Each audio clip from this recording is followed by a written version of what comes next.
Ito ang Presidential Broadcast Service. Radyo Pilipinas. Radyo Publiko ng Bagong Pilipinas para sa Bagong Pilipino. Naghahatid ng mahahalagang balita at impormasyon na uugnay ng pamahalaan sa sambayanan. Tulay sa himpapawi ng serbisyo publiko. Radyo Pilipinas. Radyo Publiko. Ang boses ng Pangulo. Sa Iloilo, Radyo Pilipinas. 585 AM. Philippine Standard Time, alas 9:05.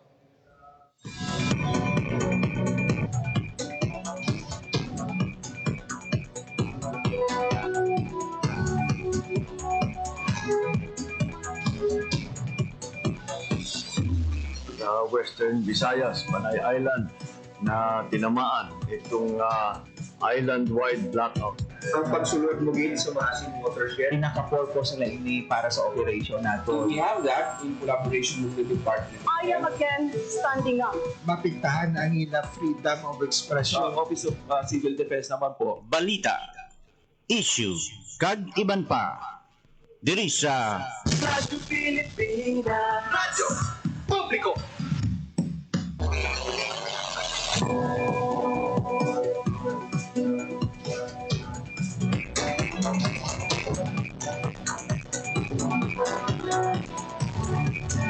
Good morning mga kabayanan. Welcome sa isa na naman kay edisyon sa programa Radyo o kung Balita Issue, kagiban pa sa Radyo Pilipinas. September 10, 2025, ikadwa ining Miyerkules sa bulan sang Setyembre 2025. Bilang mga kabyanan sa mga namonitor sa Radyo Pilipinas Iloilo, ang ikatulong natin sa inyong mga balita at impormasyon.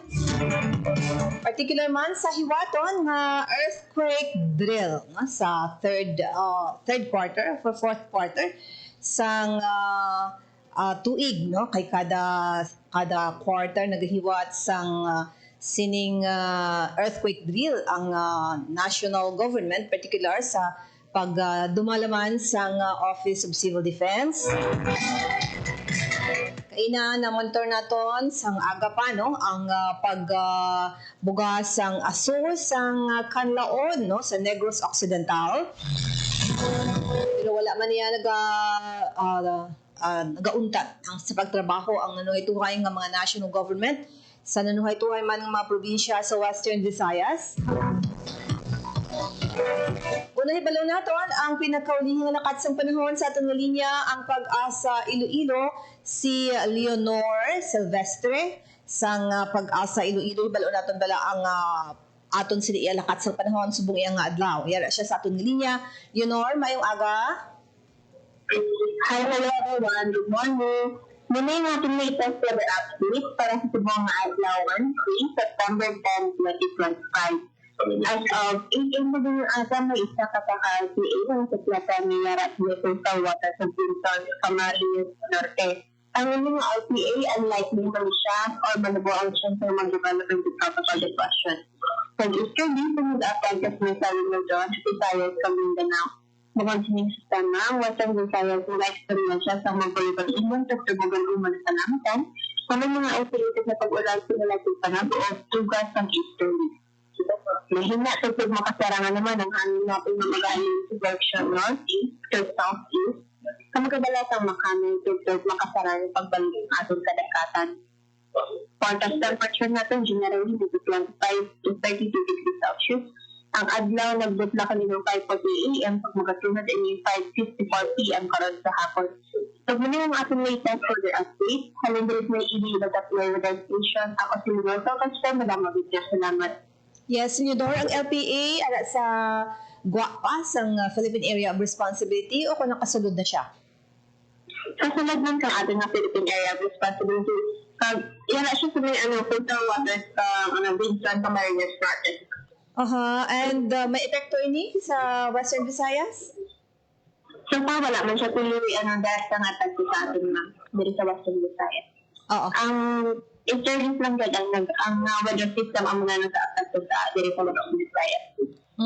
And may ni siya, may chance ni sa ihan nga ma-develop sa bagyo? As of now, ma'am, unlikely or manago ang chance na mag-develop siya into tropical depression or bagyo. Oo. Sa Subong, may anong tsansang may pag-ulan nga may experiensyahan ang Western Visayas, particular ang Iloilo City?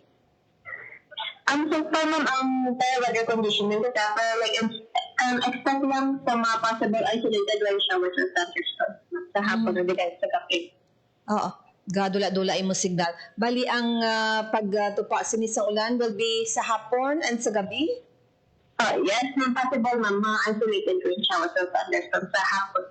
Sino nga mga oras may ara sang identified kamong area dira sa inyong monitoring may nagatupa ang ulan? Yes, ma'am, in fact, naka-issue na sa isang thunderstorm advisory naman natin sa may ang Concepcion ako sa San Dionisio pati. Sa iba ng mga provinces? Yes, sa may parts ng Iloilo then some parts or Washington County. Okay, sige. Leonor, salamat gid. Salamat, ma'am, kag may adlaw salamat. Yes, mayong adlaw. Pilipinas weather. Ang atong sining nga hibalo mga kabayanan sang lakat sang panahon for this time and magdalagi hapon payo nga for those nga may mga transactions sa karon no later in the afternoon and basi may mga magagawa sa gabi no magdala man sang payong o kon pang cover sa inyo sining nga all.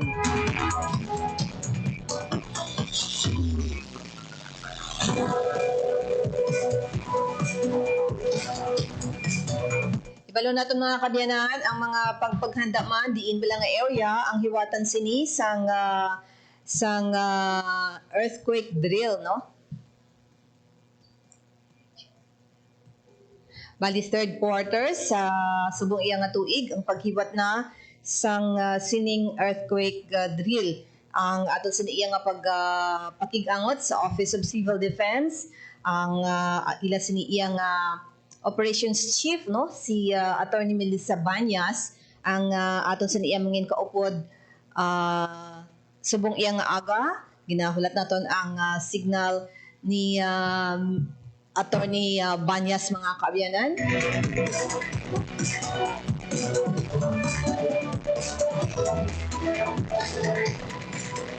In the coming days mga kabyanan ang atong siniman nga pag-monitor no sang naduhay-tuhay man nga mga aktibidad from different government agency no tomorrow Department of Environment and Natural Resources may alat sila sang hiwaton man nga aktibidad no with ilas naman ng mga partner stakeholders.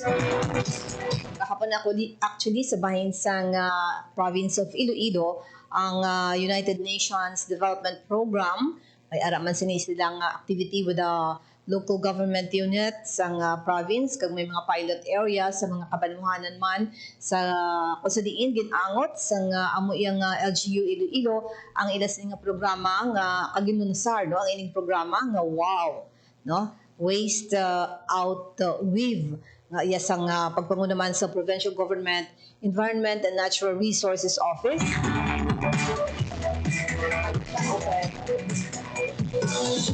Okay, ang atong oras Philippine Standard Time it's 9:13 sa aga mga kabiyanan sa ining nga bahin ang aton siniya nga pagpakigangot sa bahin sang Office of Civil Defense si Attorney Melissa Banyas ang aton siniya nga dinapit sumong iya nga aga yara siya sa aton nga line zoom kita no zoom link kita ang aton siniya kapag pakigangot sa iya hibalo naton ang mga pila sa mga aktibidad mga detalye pagpaghanda man sa nga mo nga talatapan on the third quarter earthquake drill. Attorney Melissa, thank you no salamat gid good morning. Hello, Ma'am Bing. Good morning. Good morning din sa tanan, no? Especially sa ating mga viewers dira, no? Sa nagkalain-lain nila ng mga location sa Subogaga. Maayong aga din sa tanan. Yes, and talking about earthquake drill, third quarter, no? Ini nga earthquake drill, national at simultaneous, na paghiwat sini sang earthquake drill. Yes, anong mga detalye sini, Attorney?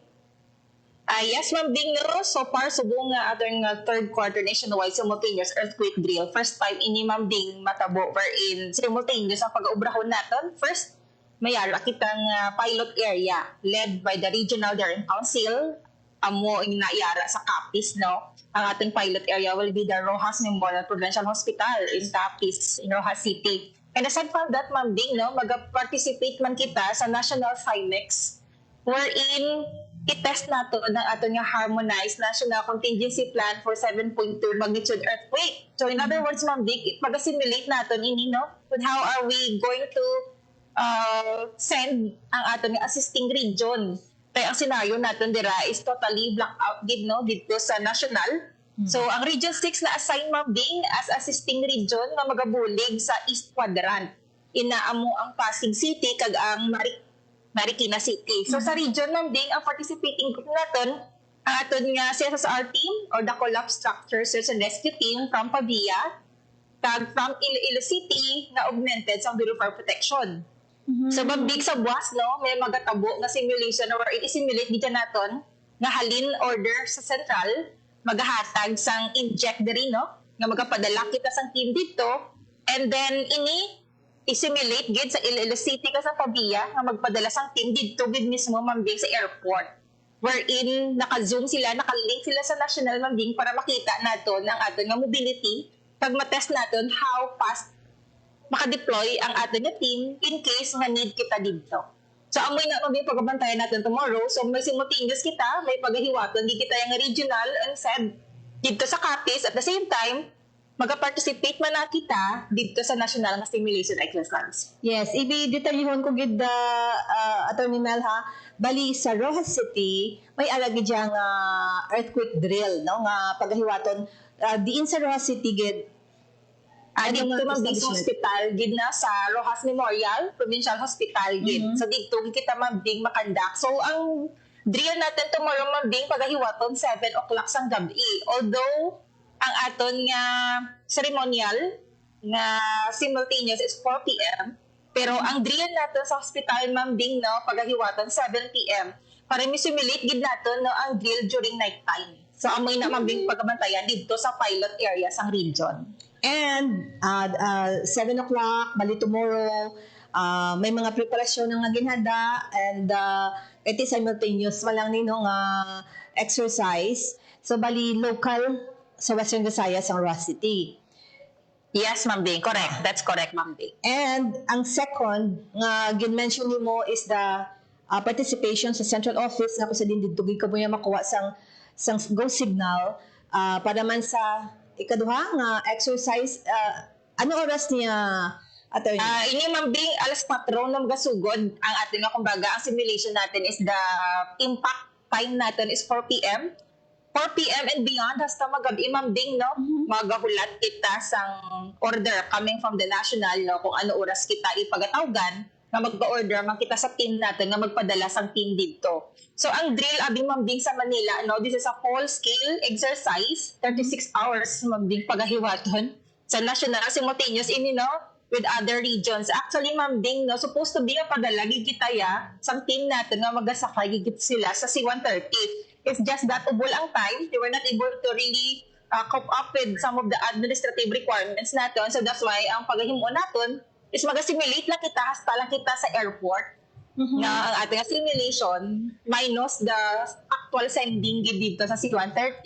Hasta lang kita sa airport nga pag-assimilate natin ang pagpadala sang team, Ma'am Bing, as assisting region dito sa Manila during the 7.2 magnitude earthquake. Yes. So kapag ito para may kita may do scenario gid lang ilalagay naton Attorney Mel, bali 4 o'clock sa may airport Kabatuan. Ay for October, Ma'am Bing, is aton nga baga impact time naton. That's the ceremonial pressing nga magahugna nga ma-start na ang aton nga drill. And then after that, Ma'am Bing, may impact 4 p.m. And beyond that, magahulat kita, Ma'am Bing, sang aton nga signal coming from the national. Ay definitely may mga series of coordination sa mga matabo, pero maga-standby na nga daan ng aton nga team, Ma'am Bing, ang Pavia sa area nila, ma-standby na. Ang Iloilo City sa CSR team, may standby naman ang the Bureau of Fire. And then magahulat kita signal coming from the national kung saan o sila magkadto dito sa airport. So isimilate na gina, Ma'am Bing, na pagkatayman naton kung pila ka oras or minutos, no, maka-deploy kita from the start nga naghatag kita order sa ila. So, bali ang sa airport, bali Cabatuan Airport we're talking about, no? Yes, Ma'am Bing. Correct. And bali response sang mga you've mentioned ng mga agency, the likes of Your Fire, also ang ICER, is it correct? ICER sa Yes, Ma'am Bing. The Iloilo City nga SSR team nila, a collapse structure search and rescue team kag ang SSR team from Pavia. Sila ini Ma'am Bing kumbaga ang aton nga gin ready as assisting naton nga mga offices nga padalon or i-deploy naton no sa other region is that is in Manila. Kumbaga ang aton nga region Ma'am Bing na assign kita as assisting region sa isa ka area dito nga during 7.2 magnitude earthquake ground zero dito sa national. So kita ang assisting region as region 6 sa ila. So amo ini nga team ang na-ready naton nga pag-deploy dito Ma'am Bing. So bali ang pag-response amo na ang timeman bali kung how Yes, fast. Ma'am Bing. Okay. So bali ang pero may mga ano man to, may mga ara man sang makita naton nga sa C-130 may mapanaog na eroplano, may mga victim or ano nga dapat i-respondihan o kung ang kwan lang gid travel time and pag sulod sang mga mag-response sa airport amo lang na bala ang tan-awon Attorney Mel. Yes, Ma'am Bing, travel time lang ana sa subong no kay wala nato nahingagaw ang mga administrative requirements para mapadala ang iba nato nga nagkasari-sari nga mga opisina. Pero sa ibang nga region Ma'am Bing, may C-130 gid dito yang makadto. Except for region 6 kay again, damo man mga administrative requirements no ang aton kinahanglan i-prepare before kita magpadala sa mga tinawag naton. So, isimulate lang natin Ma'am Bing response time from their area going to the airport. And then, from the airport, no, kung paano sila mag-establish ng communication sa Manila at the same time sa regional natin nga Emergency Operations Center. And so, may DICT, makita Ma'am Bing, the DICT, no, magapadala sila sa ilang mobile vehicle or mobile EOC nila, no, nga pagadalon man sa airport. Okay. So, bali, I know, pila lang kabilog ang mga employees sa OCD. So, bali, divided bali. Or, although sa Negros, may nakabuto yung staff no, for different office na, no? Sa NIR, Attorney Mel, no? Yes, Ma'am Bing, you're correct. Right now, in NIR, no, may kita dito, Regional Director gid and then 3 plantilla position and 11 COS or Contractual of Service na ginhire gid sa opisina para sa NIR gid, Ma'am Bing. So, meaning all set naman sila for the event o concerning helikoton sa buwas mga 7 o'clock or 4 until 7 o'clock. Yes, Ma'am Bing, no. So para all set naman, ready naman. In fact, ang aton nga team, may advanced team na kita dito sa Rojas. Ara na sila dito, no, for some of the preparatory activities nila. And then some of us sa team, no, dili kita sa aton nga Emergency Operations Center, Ma'am Bing. And then may team man kita ipadala sa airport para man sa buwas, no, para mag-facilitate man sa siningan drill naton. Pero dali sa Region 6, bali, Rojas City, so gin-divide niyo inyong mga tinawo, Attorney Mel? Yes, Ma'am Bing, no. So, divided kita. In fact, may team pagi kita yung Ma'am Bing nga dito mismo sa Manila. Nga ara sila na magabiyahe sila karon. Kag sila dito man participate at the national level. Kaya dito mahalin ang signal man, no, kay RD Fernandez. So, mag-upod sila dito. And then kami dire, and then the other team, Ma'am Bing, dito sa Capi. So, 3 groups ang OCD, Region 6, Ma'am Bing, for tomorrow's activity natin. So, balian mo lang ni ang mag-participate, no, for the national simultaneous earthquake drill. Mga pila ka panawag kabaskugon sang earthquake drill abi for example ang gina-foresee sining exercise, Attorney? Ma'am Bing, no, nag-stick kita sa aton nga harmonized contingency plan. So 7.2 mag-discharge earthquake, Ma'am Bing, ang aton nga scenario para sa tomorrow nga pagagamiton naton. So all set na ang tanan. Yes, Ma'am Bing. So far, all set naman. Series of meeting were already been conducted. Series of coordination already been undertaken with concerned member agencies. So far, so good, Ma'am Bing, na all set na for tomorrow's activity.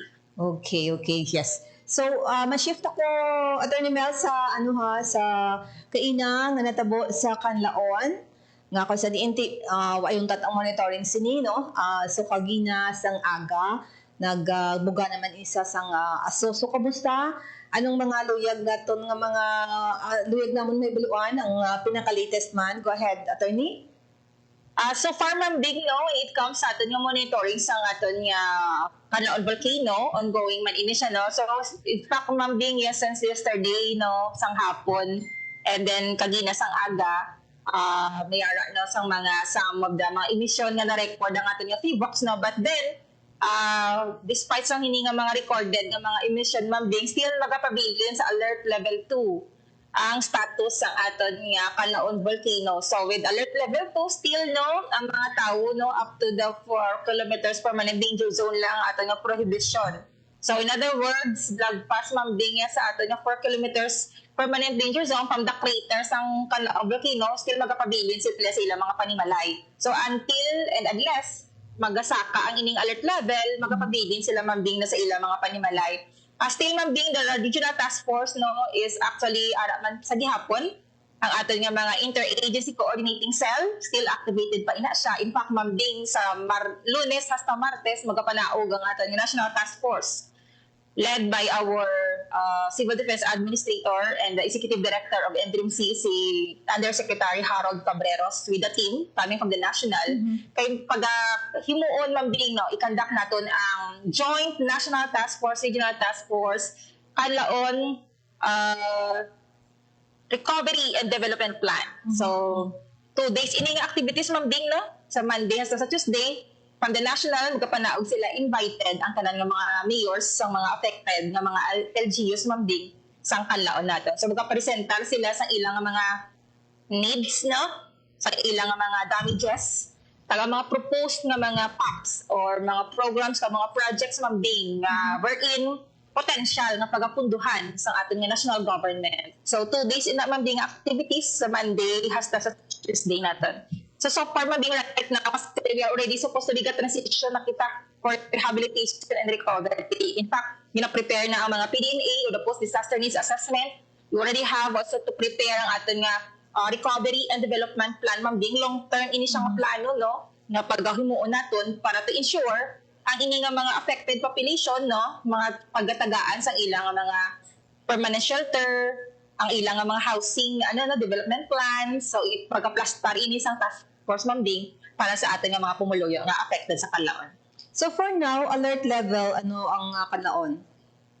We are still alert level 2, Ma'am Bing, no, pagpadayon ng aton nga restriction niya sang ginhatag parameters sang PBOX, Ma'am Bing. Still alert level 2 pakita hasta subong. And alert level 2 of 4 kilometers dapat, no? 4 kilometers radius danger zone dapat hindi da. Pero for now wala sa mga nag-evacuate kay nagbalalik na sila sang nagigad nga mga bulan, Attorney Mel.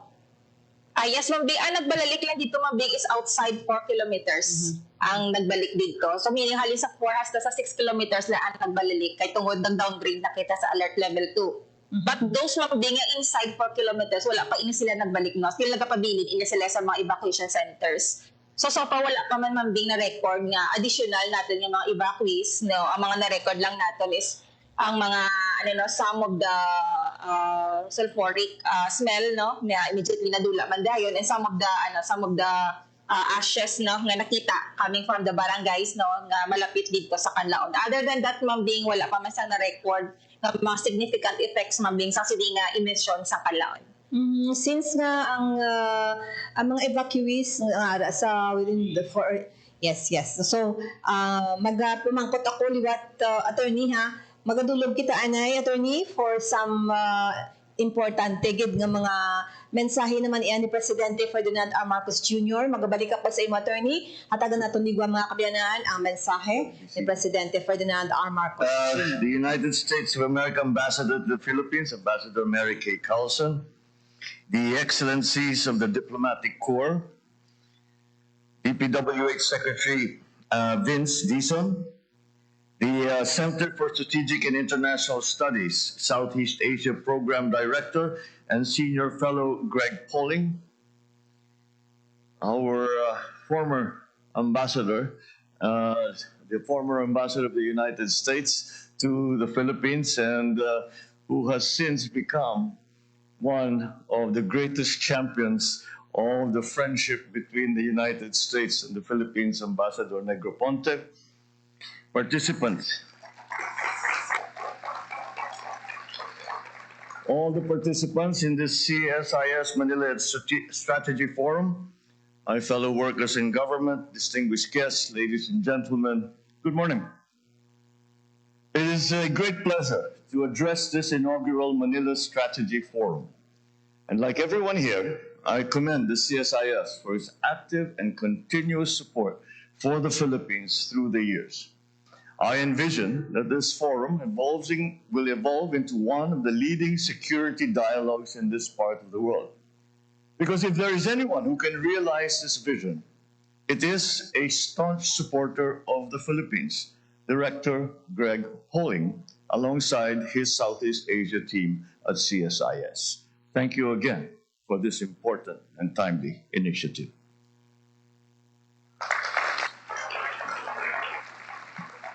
And I say timely because I continue to believe that the Indo-Pacific remains the most consequential region for the world. And we, the Philippines, are at the forefront, at the front line of it all. It is only fitting that key security forums are centered in this part of the world. In this light, we can see the strategic value of our relationship with the United States and its increasing significance in the region. Allow me, therefore, to speak on the Philippines-United States relations this morning. During my recent visit to Washington, I heard one word that was repeatedly used to describe these current times. That word was interesting. I think the CSIS, being based in Washington, as well as our Philippine ambassador to the United States, who's here this morning, can attest to how interesting the political landscape there is today. All of us here know and have heard the diplomatics speak, but to be more precise, these times are immensely challenging. Some may say unpredictable, bleak, but always gripping and eventful. This is true not only for the United States, but for the rest of the world as well. It was certainly a great event for me to officially meet President Donald Trump and key U.S. officials with so much at stake. Regardless, it was an honor to be the first Southeast Asian leader to meet him at the start of his second term.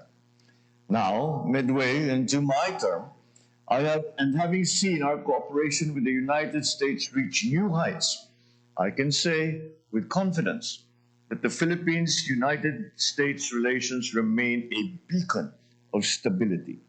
This is true not only today, but it certainly will be true for the years to come. Together, we continue to stand firm on solid ground.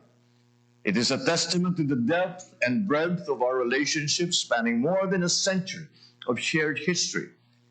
When a major power shifts its weight, however, the effects are inevitably felt by all.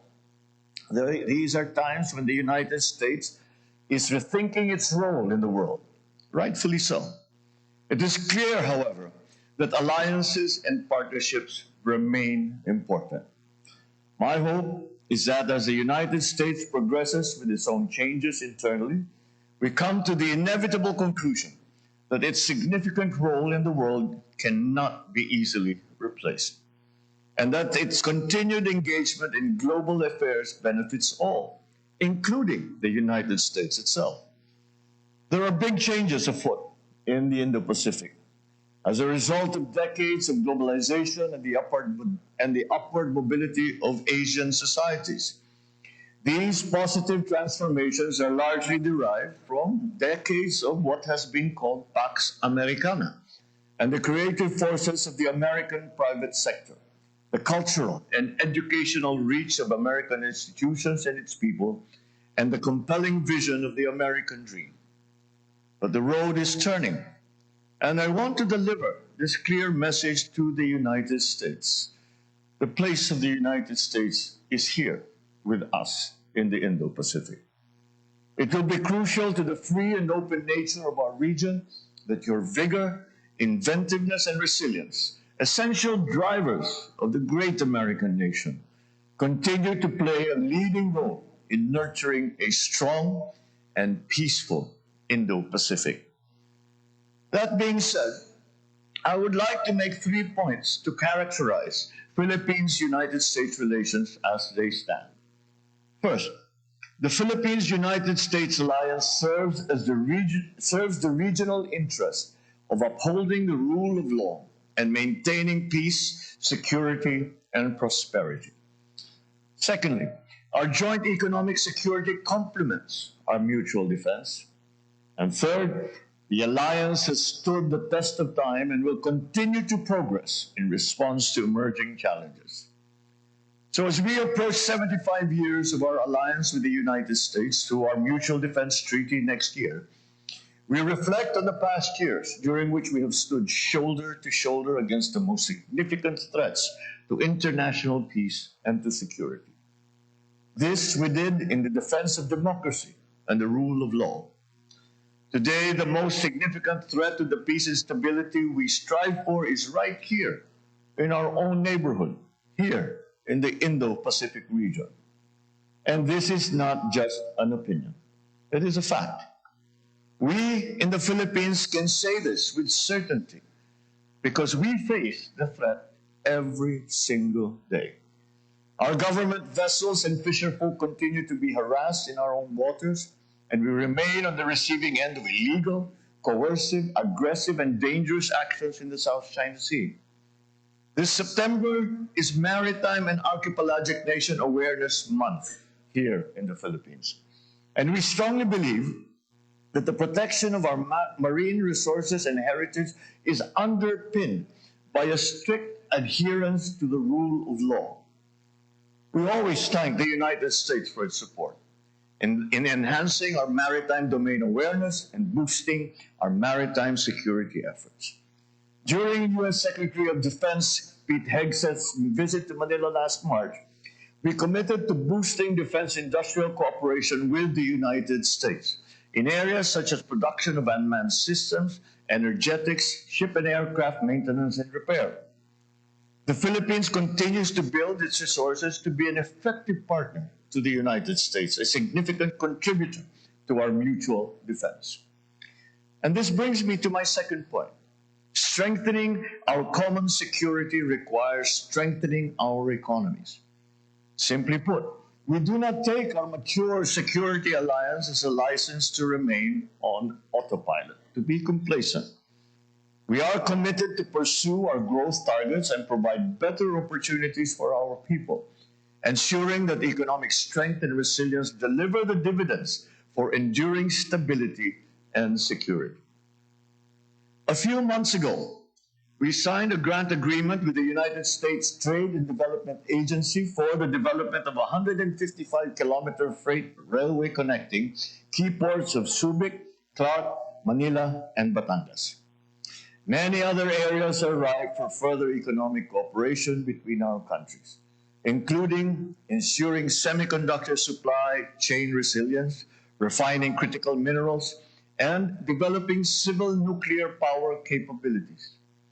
Cooperation in these areas makes sense not only economically, but also strategically in support of our shared security. And this brings me to my last point.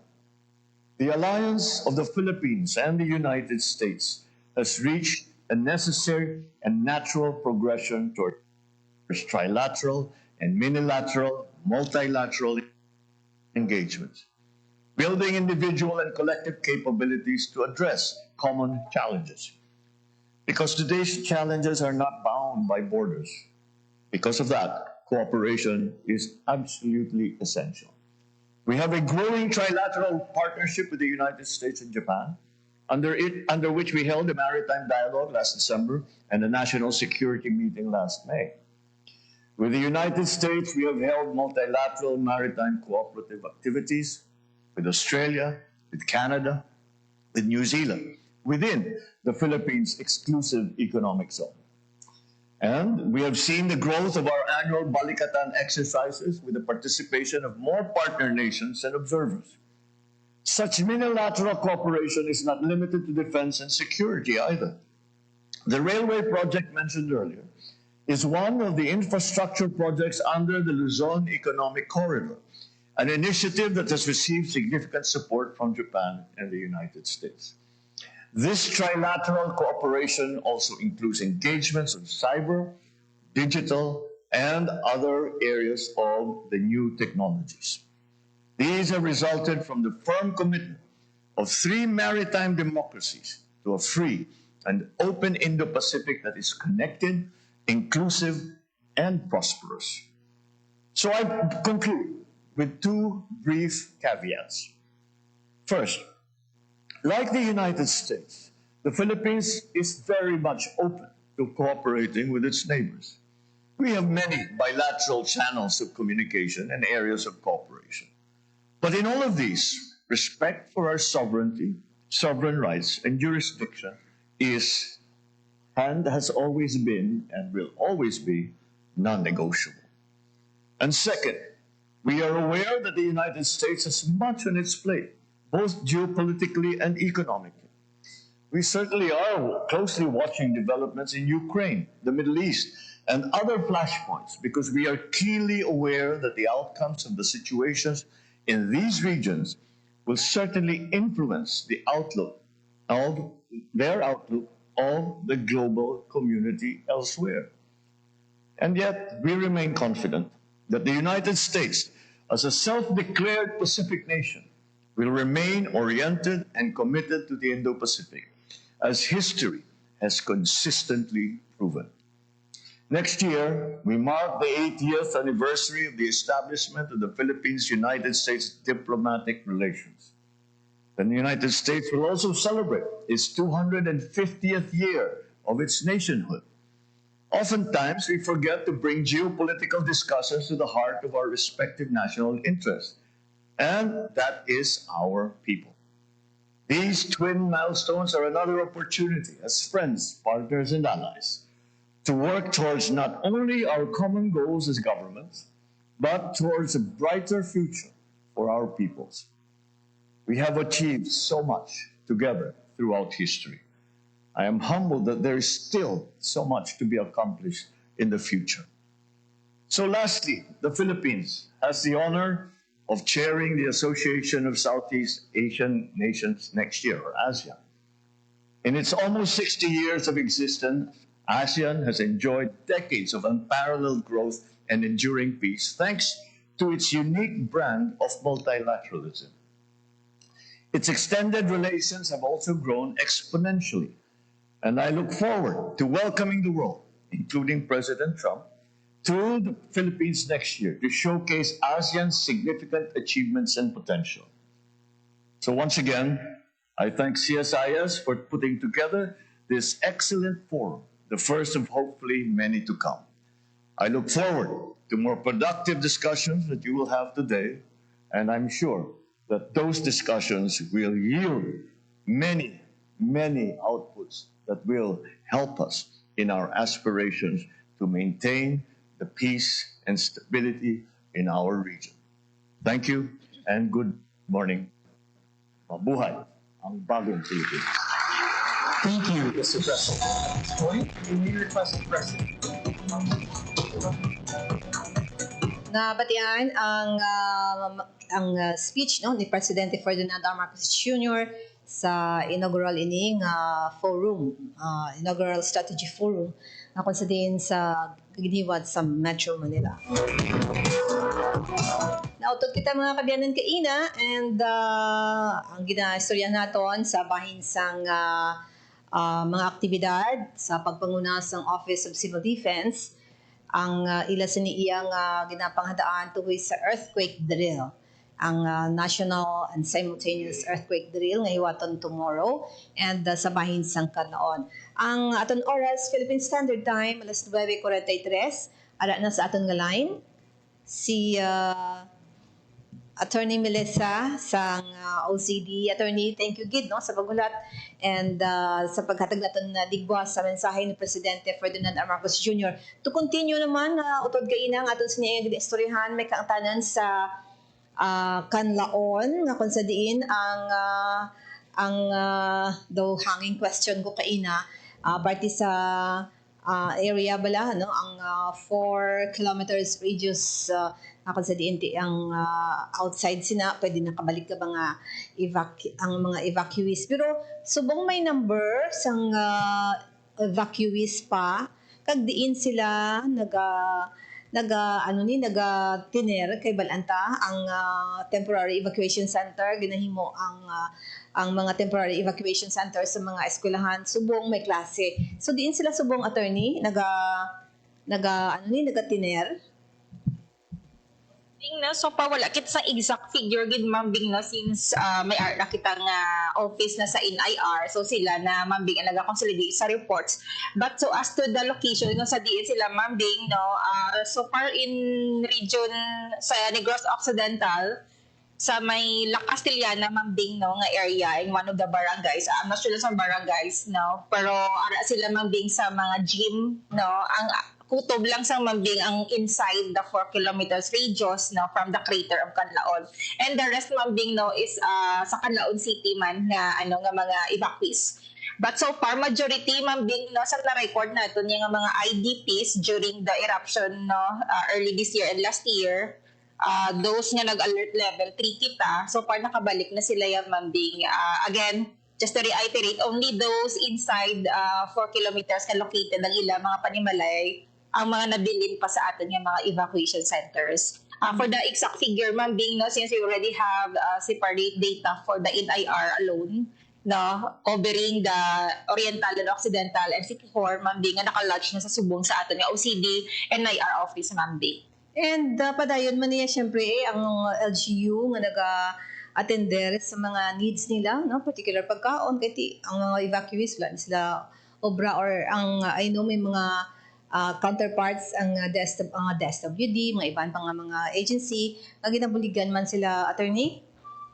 Yes, Ma'am Bing, you're correct. No? In fact, those nga ara pa sa sulod sa evacuation center, Ma'am Bing, no, ongoing ang paghatag sang assistance coming from the national government through the DSWD. So gahatag sila yung Ma'am Bing regular no nga mga food packs and then regular man nga mga psychosocial intervention sa area mismo inside the evacuation center. And also ang LGU Ma'am Bing no nagapadayon sa pag-provide man sa ilang nga mga needs, mga basic needs sila particularly no kay counterpart man ang LGU no sa pag-provide sa mga pagkaon pag sa mga kinahanglan pa Ma'am Bing sa mga evacuees nato no, mga IDPs nato no nga still ara subong sa evacuation center. So padayon ini Ma'am Bing wala ni sila yagin untatan hatag sang serbisyo naton coming from the national government as well as the local government naton Ma'am Bing. Yes. So, may mga iban pa nga mga relevant programs ang OCD, no, nga luyag mo i-announce sa karon attorney?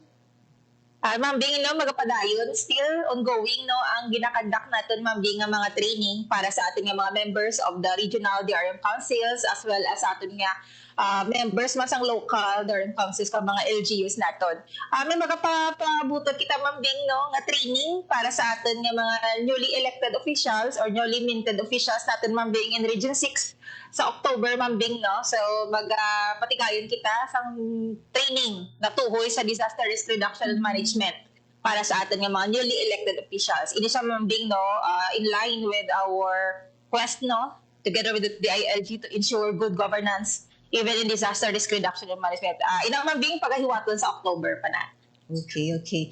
Yes, so lastly, ang pagpanghanda, na-mention mo kayo na all set na for the conduct ng National Simultaneous Earthquake Drill. Dali naman iya sa bahin sang Western Visayas sa Rojas City and dali sa Pavia no, or sa bahin sang airport, Iloilo Airport. And pwede bala makalantaw, Attorney Mel, or may mga crowd control nga naka-install na for those nga luyag mag-witness no, sang exercise nga ni? Ma'am Bing, so far, ang coordination natin is ka-up, no? Kung sino man ang maglantaw, no? I think may corresponding coordination man. Pagpabalo lang diri, pero wala ini siya, Ma'am Bing, sang fix nga time. Kaya again, we will be waiting for the inject coming from the national nga ato nga operation center, no? Kasi sila maghahatag sang signal. So wala kita Ma'am Bing sa exact gid nga time, no? But as long as from 4 p.m. and beyond, magabantay kita sang sini nga communication kag sang sini nga coordination coming from the national. Sa crowd Ma'am Bing, wala man natin gina-expect target ang madama kasi again, wala kita sa fixed gid Ma'am Bing nga time. Kung saan o sila magakadto didto or kung saan o sila mag-start no sa pag-deploy, kag kung what time din sila exactly mag-aabot sa o kung dito sa airport. Pero may coordination na kita, Ma'am Bing, kung sa diin sila nga area pwede mag-stay, pag kung sa diin nga area no nga pwede nga makakadto ang ato nga team man. Okay, may mga flights ina 4 o'clock until 7, di ba? May mga Yes, Ma'am Bing. I think ang allotted sa ato na area is not really inside, good Ma'am Bing, sa not really inside the runway. Though may certain area lang, Ma'am Bing, wherein adjacent man siya sa mga aircraft. Kay makita man dapat ang pa-feature man na kumbaga during the simulation nga indeed may ara gid the aircraft nga nagsugat sa team. So that's the part of the simulation, Ma'am Bing. Yes, Attorney Mel, thank you Gid no sa mga impormasyon no, mga pagpanghada ninyo sa mga aktibidad ka mga programs man sa OCD. Thank you, Attorney. Sige, Ma'am Bing, maging salamat sa liwat no. As always, our constant partner in OCD. Thank you so much, Radyo Pilipinas, Iloilo, Ma'am Bing, maging salamat. Yes, good morning. Thank you, Gid. Very much nabatian mga kabiyanan si Attorney Melissa Banyas, ang hepe sang Operations Division sang Office of the Civil Defense. So may na mga kabiyanan, parang gina-remind na every now and then, no? Kay ang mga insidente, parehas ang linog, parehas ang baha, parehas ang mga landslides, no? Ini ang mga natural occurrence naton nga di naton mapaktan kung saan matabo. So that's why nga mga ining mga exercises gina-conduct ini from time to time ang earthquake, no? Ang earthquake drill isa ini diri nga gidapabakod man sang OCD, no? Para nga mangin aware kita kung anong dapat naton himuon in time of crisis. Okay, dali na lang kita magpangot sa ato sa iyang pagpangalaga dali sa programa. Salamat gid sa inyo nga pagupod sa akon. Pagsangalan man ni JP Hervas, no, ang inyo sa iyang regular anchor sa sining nga programa.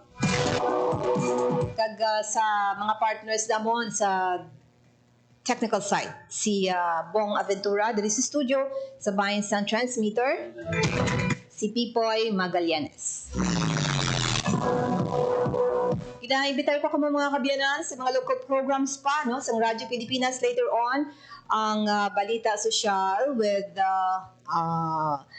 Myriad Grace Serenieta, ang regular anchor, also sa Bantay Banwa, si Paul Tarosa, and sa Headline News Boss, Headline News Boss later on alas 4, ang pagdulong sa inyo sa mga balita, mga impormasyon man sa may na yung segment.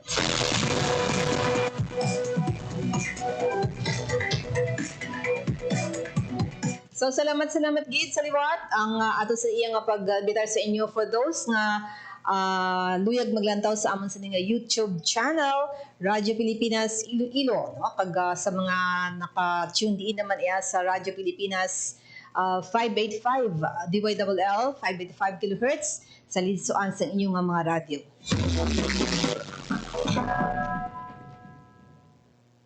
Pilipinas, salamat. Ako naman si Bing Pabiona. Maayong aga.